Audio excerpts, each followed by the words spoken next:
Shalom, brothers and sisters. So today I want to talk about where are you at with Jesus Christ in your life.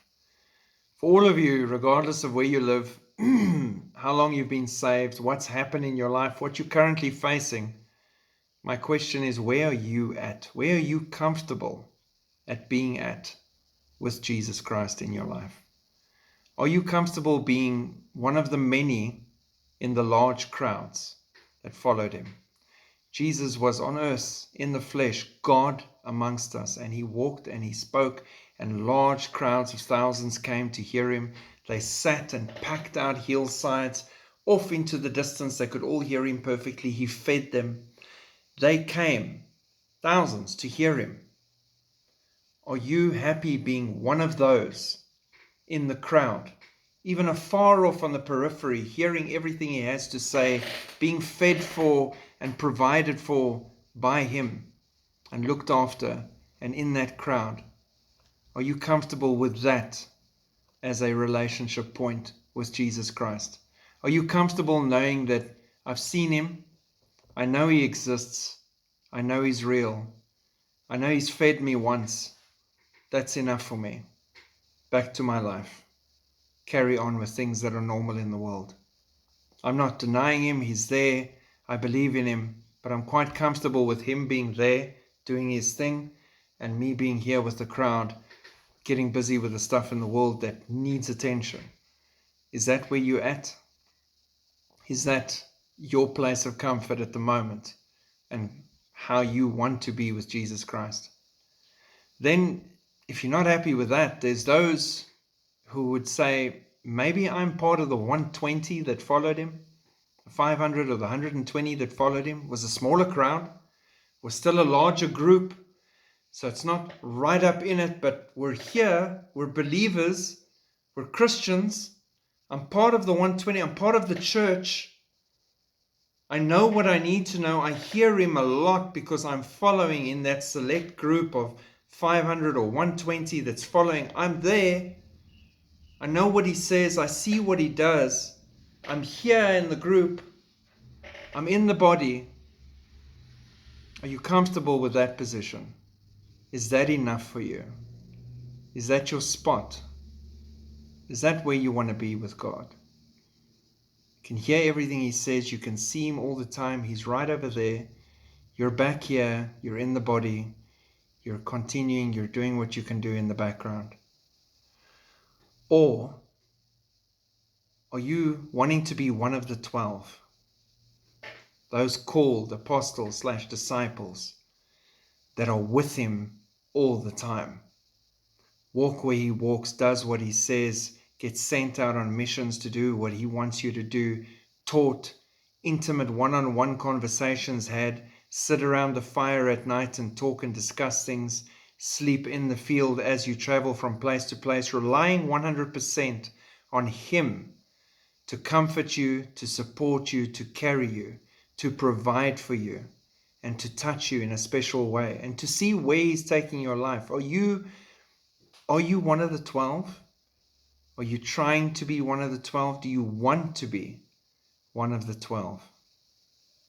That small group, that special group, tightly knit together and learning how to work together, all like moths around a flame of who Jesus Christ is, just hovering around him all the time, finding your place. Is that your spot? Is that who you want to be, where you want to be at with Christ? Is that your desire? Or are you serving him a meal in your house, like John 12 verse 2? There's a couple of places where he came in and he supped with them, sat at their table, was served a meal, ate with them, communed with them, laughed. They ate and they drank together and they had communing time together as a family. Are you one of those that wants that relationship with God, where we intimately sit together, we eat together, we laugh, we chat? It's an everyday thing. We're family. We're just together there in my house. Are you one of those? Or are you Zacchaeus?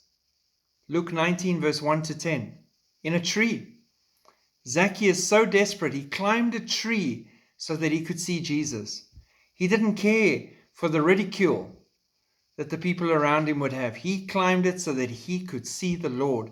Ain't no obstacle going to stop me. I'm going to make sure I lay eyes on the King of Kings, God.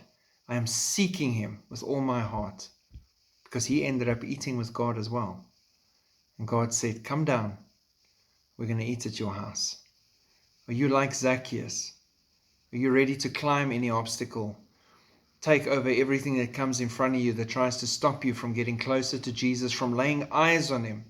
Are you Zacchaeus? Is that your spot? Is that where you want to be? Or are you like that woman that came to anoint his feet? Luke 7 verse 38. That came broken and to him and washed his feet and anointed it. Are you that woman?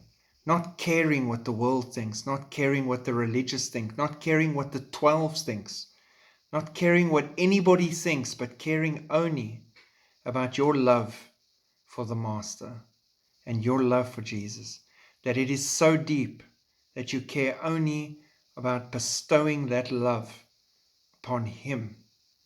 And the voices of dissent and the voices of those close become dim and into background noise as you focus wholeheartedly on what you're doing for him in service. Is that you?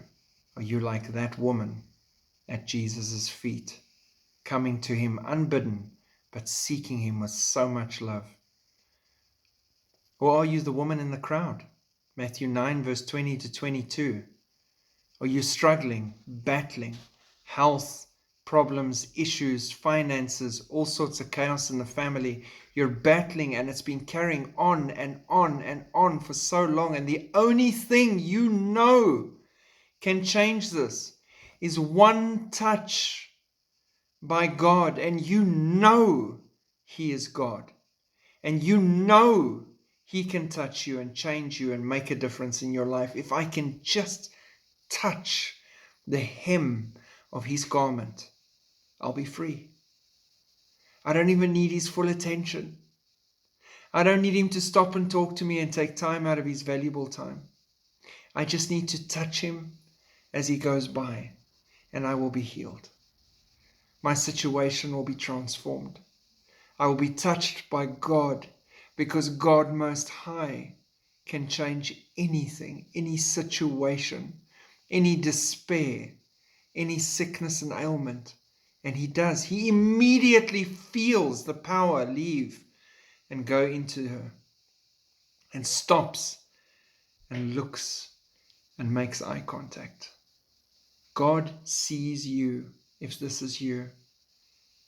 He desires more than you just touching him in passing. He desires connection. He desires intimate relationship with you. He loves you desperately. So much so that he died on the cross for you. Your name was written on the palm of his hand. Is that you? If we look at the 12, within the 12, as much as we think, wow, can you imagine living in that time and being one of the 12 all the time, day and night, 3.5 years with Jesus Christ on this earth? Can you imagine? How amazing would that have been? And many times I tell people, I can picture them, and we'll see if I'm proven wrong when we get up there shortly, saying to each other, oh, can you imagine what it would be like to be living on the very edge, the final generation, seeing all the prophecies and things Jesus told us about take place in front of their eyes? Can you imagine having the Holy Spirit with you all the time, never leaving, not going off on a mission and leaving Jesus here in Capernaum and you're going off to Galilee? No, all the time with you non-stop. Can you imagine how amazing that would be? That is what I think they would say to us. And we need to realize that is probably the best situation to see it as, how blessed we are. Because even within the 12, there were extremes. Within the 12, there was Judas and there was John. Judas walked with Jesus, listened and heard everything Jesus said, was there the whole time, and yet was more concerned about his view of who Jesus should be, not learning who Jesus is. He wanted Jesus to be what he wanted him to be, and he was more concerned with his views and the world and power than he was with actually following Christ. And he was in the 12, and he betrayed him, and he was lost, and Jesus loved him. And then you have John, the beloved, lay his head on Jesus' chest. Just want to lie my head on your chest, Jesus. Why? So that I can hear your heartbeat. I don't just want to hear your voice. I don't just want to feel your warmth of being right here with me. I want to hear your heart beating, because the beat of your heart gives me peace. Your presence, your overwhelming presence and power enfolds me with strength. I can sense everything by being that close to you. I don't have to miss a single thing. John, the beloved, the only disciple, not to die a martyr's death, but to die of old age. Not to say he didn't suffer. Church tradition tells us, besides being confined to Patmos and going through everything he went through multiple times, he was actually dipped in boiling oil at one stage. So imagine the scarring that goes with that. He suffered for God, but he lived and he saw everything. He saw the end. When we go up, we'll probably see him watching and seeing everything go down before he returns. John, the beloved, just wanting to be close all the time to Jesus. If you look at Jeremiah 29 verse 13, it says the following: "And you will seek me and find me when you search for me with all of your heart." Not part of your heart, not a section of your time, everything. He must be everything. Seek him with all that is within you, and you will find him. Not maybe, you will find him. Revelation 3 verse 20. "Behold, I stand at the door and knock. If anyone hears my voice and opens the door, I will come into him and eat with him, and he with me." He wants intimate, close relationship with you. He wants to be the closest person in your life, there all the time. And he wants that kind of relationship that John the Beloved showed us as possible, where we can just lay our heads on his chest. He's so close we can hear his heartbeat, we can feel his warmth, we can hear his breath, we can catch every word passing from his mouth right here by our faces. We know exactly what's going on, and we love him with desperation because he is our everything. The relationship that I want you to aspire to, that he wants you to desire, I want to sum up in two great men of God. Number one, Enoch. There's one verse. Enoch walked with God, and he was not, for God took him. Genesis 5:24. That sounds to me like a rapture test trial right there. In a moment, in a twinkling of an eye, he's going to take us. Enoch was walking with God, and then he was not. That twinkling of an eye to me.